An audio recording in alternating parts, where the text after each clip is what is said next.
Bonjour, bienvenue sur Clutch Time, une émission un peu particulière dédiée aux Jeux Olympiques et au parcours du basket.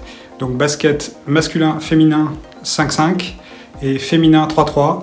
Un grand merci à la FFBB et à son équipe de communication qui fait un travail de fou et qui arrive avec les joueurs et les joueuses qui se rendent disponibles à nous convier à des points presse réguliers. À chaque fois, on a des réponses très claires et très précises de la part de tout le monde, donc c'est absolument génial. On attaque avec l'équipe de France masculine et on aura l'équipe de France féminine 5-5 et ensuite l'équipe 3-3 féminine. Bonjour Timothée, enchanté de vous rencontrer. Je voulais savoir, après les 2 très longues saisons et notamment des très très belles perfs que tu as fait dans la bulle à Orlando, là une saison qui a été alors à la fois à l'arrivée de Harden à New Jersey qui a considérablement changé la donne mais qui a augmenté les possibilités. Ton rôle a beaucoup changé, mais bon, voilà, c'est le jeu, quoi. Et là, vous auriez tous pu, dans l'équipe de France, vous avez 4 joueurs qui auraient très bien pu se retrouver en finale, et vous vous êtes retrouvés au JO à faire la préparation. Et je voulais savoir comment toi, tu avais abordé cette saison et comment tu avais abordé cette transition entre New Jersey et là, le tournoi olympique, et comment ça se passait pour toi. J'ai eu un appel de Boris Dio et Vincent Collet pendant la saison. Je pense que c'était à peu près en janvier, donc on a discuté. Ils m'ont annoncé que j'étais dans les 12 et que voilà, donc l'équipe était faite, était complète, donc les 12 allaient arriver à Pau et allaient faire les Jeux. Donc quand ils m'ont annoncé ça, forcément j'étais très content. J'ai directement été très excité par ce nouveau projet. Et du coup, quand mon rôle à Brooklyn a commencé un peu à se décliner vers moins de minutes, j'ai commencé un peu plus à me projeter vers l'équipe de France et je me suis un peu plus vu dans l'équipe, j'ai un peu plus regardé de vidéos sur mes coéquipiers, etc. Et voilà, donc j'ai été très très très très enthousiaste d'arriver ici et depuis que je suis arrivé, ça se passe très bien. Les matchs de préparation, c'est un laboratoire en temps réel, on va dire. Par rapport à le premier match avec les Américains, est-ce que c'est pas une partie de poker que vous jouez? C'est-à-dire que vous n'avez pas voulu montrer non plus toute votre main, vous avez travaillé des choses spécifiques et il ne faut pas forcément regarder le score, mais il y a eu des très très belles choses au niveau collectif sur des jeux, notamment sur les pick and roll en haut, où après les intérieurs, vous êtes capable de trouver les gens qui coupent et avec un très très beau collectif. Est-ce que vous vous apprêtez à nous surprendre en fait dans cette compétition? Écoute, moi personnellement, je pense que c'est la mentalité de notre équipe, c'est que chaque fois qu'on marche sur terrain, quand on rentre sur terrain, c'est pour gagner, c'est pour être la meilleure équipe de France possible.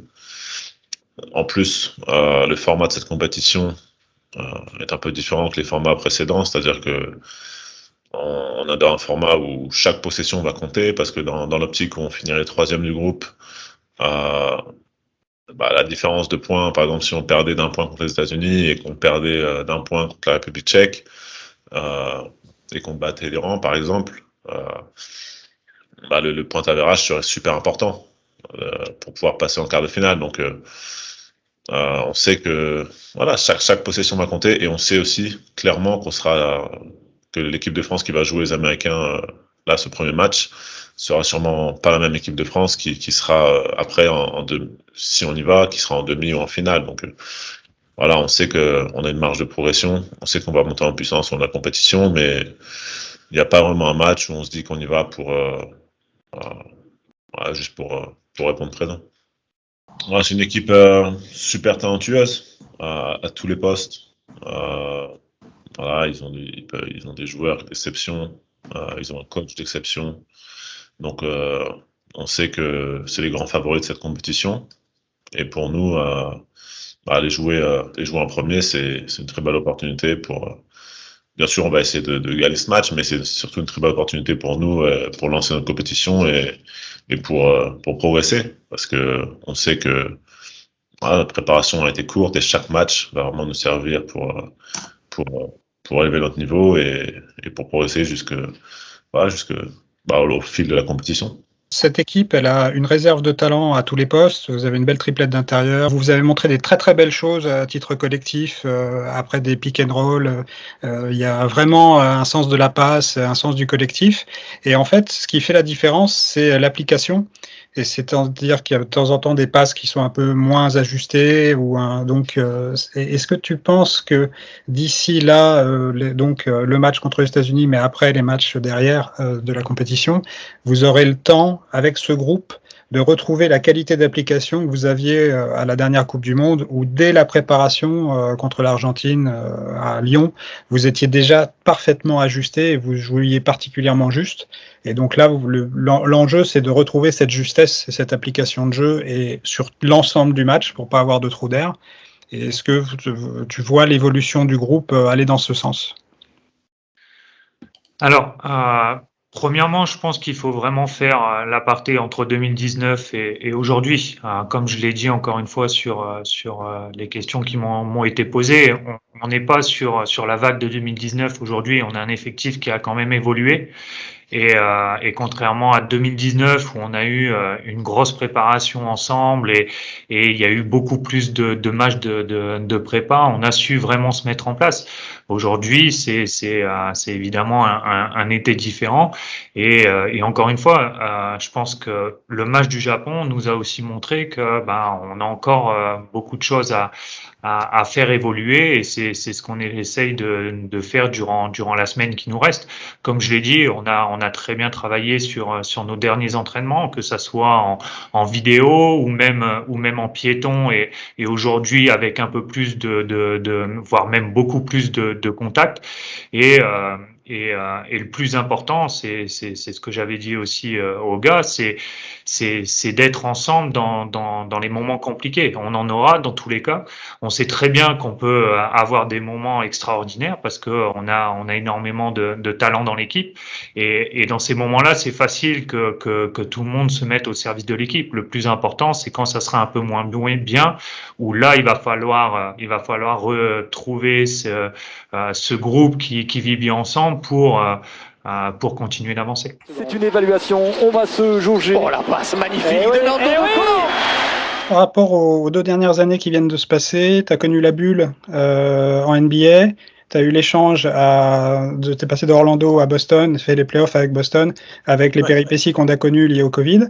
Et là, tu arrives en compétition alors que tu pensais à un moment que il y aurait pas de JO et tu avais exprimé ta frustration sur les réseaux sociaux. Donc je voulais savoir aujourd'hui, physiquement et mentalement, comment tu te situes par rapport à cette compétition. Comment je me situe? Je suis content d'y être, même si c'est vrai que ce ne sera pas dans des conditions, dans les conditions que j'espérais. C'est vrai que ça m'a mis un petit coup la semaine dernière de voir qu'il n'y allait pas avoir de fans dans le stade. Mais bon, voilà, c'est les autorités japonaises qui décident. Après tout, on est sur leur territoire. C'est ce qu'ils pensent être le plus safe pour tout le monde. Il faudra faire avec. Donc ce sera très similaire, je pense, à la bulle NBA. Je me demandais d'ailleurs s'ils allaient intégrer des effets sonores lors des matchs, parce que sinon ça va être très calme. Et donc, on verra, on verra comment ça se passe. Mais en tout cas, je suis content d'être là. Je suis excité à l'idée de faire des Jeux Olympiques. Et physiquement? Physiquement, ça va. C'est vrai que c'était une année particulière, donc préparation un petit peu plus courte, moins de matchs. Le décalage horaire, il fait vraiment mal à la gueule, pour être honnête. Mais on commence à rentrer et on se sent de mieux en mieux. Ok, merci. Par rapport aux 3 défaites, ça reflète qu'il y a forcément du boulot. Après, quand on regarde bien nos matchs de préparation, c'était quand même dans un cadre très particulier. Donc non, il n'y a pas d'inquiétude, mais voilà, ça montre qu'il y a plein d'axes où on peut s'améliorer et il nous reste encore du chemin pour pouvoir atteindre notre meilleur niveau. La préparation, c'est fait pour ça.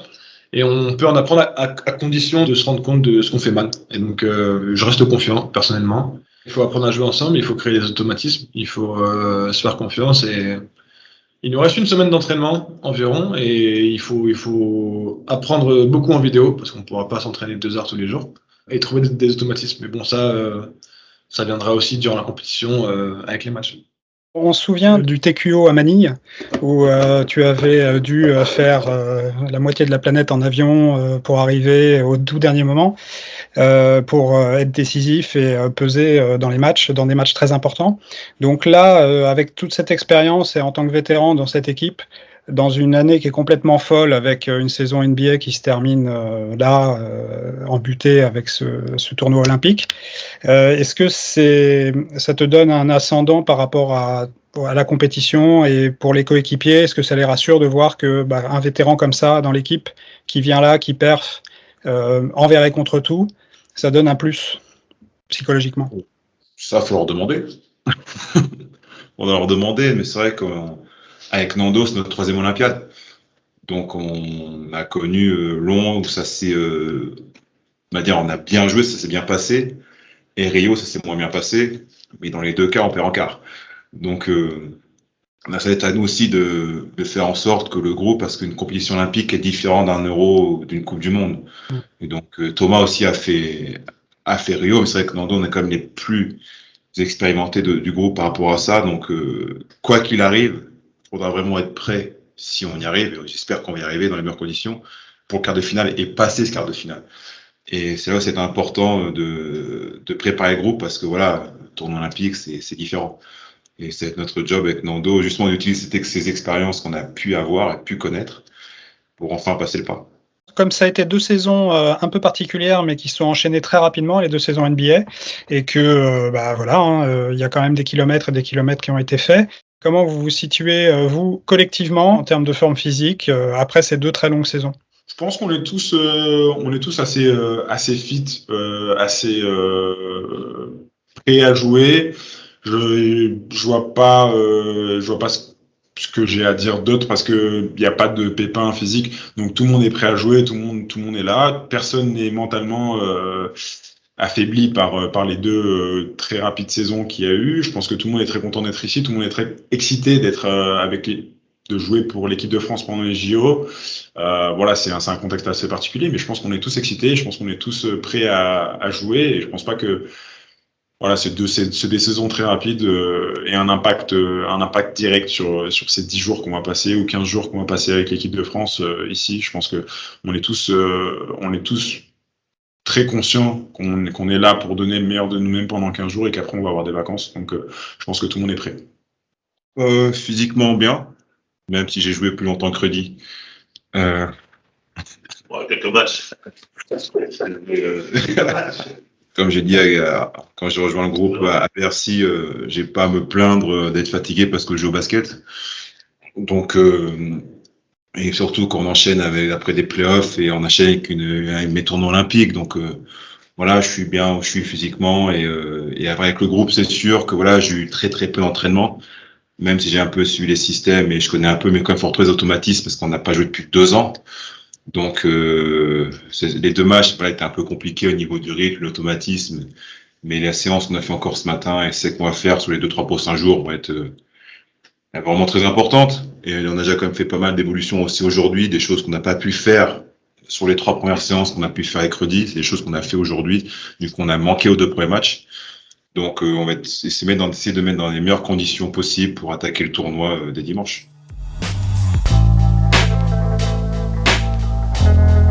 Voilà, c'est tout pour cette vidéo. Merci de l'avoir suivi. N'hésitez pas à faire des commentaires et à donner votre opinion sur ce que vous voyez, la compétition, sur les déclarations des joueurs, des joueuses. Revenir sur des points particuliers, techniques. C'est les JO en ce moment. Suivez sur les chaînes. Il y a Eurosport, il y a France Télévisions. Il y a la chaîne L'équipe aussi qui a retransmis les matchs de préparation. Et donc n'hésitez pas à suivre, à commenter, à nous en parler. Nous, on continuera à faire des vidéos, que ce soit en live sur Twitch avec Simon et Tedesco le mercredi à 19h. Et de toute façon, on continue à faire des vidéos sur YouTube. On remercie tout particulièrement les joueurs et les joueuses de basket des équipes de France, que ce soit 5-5 ou 3-3, le staff technique, les coachs, et donc le service de communication de la FFBB qui nous a permis de participer à ces conférences de presse. Et donc on vous remercie tous de nous suivre et voilà, on continue l'aventure et on suit les Bleus et partout dans le monde. Là en ce moment c'est à Tokyo et voilà, et bientôt à Paris pour les Jeux Olympiques. Merci, à bientôt et surtout, restez clutch.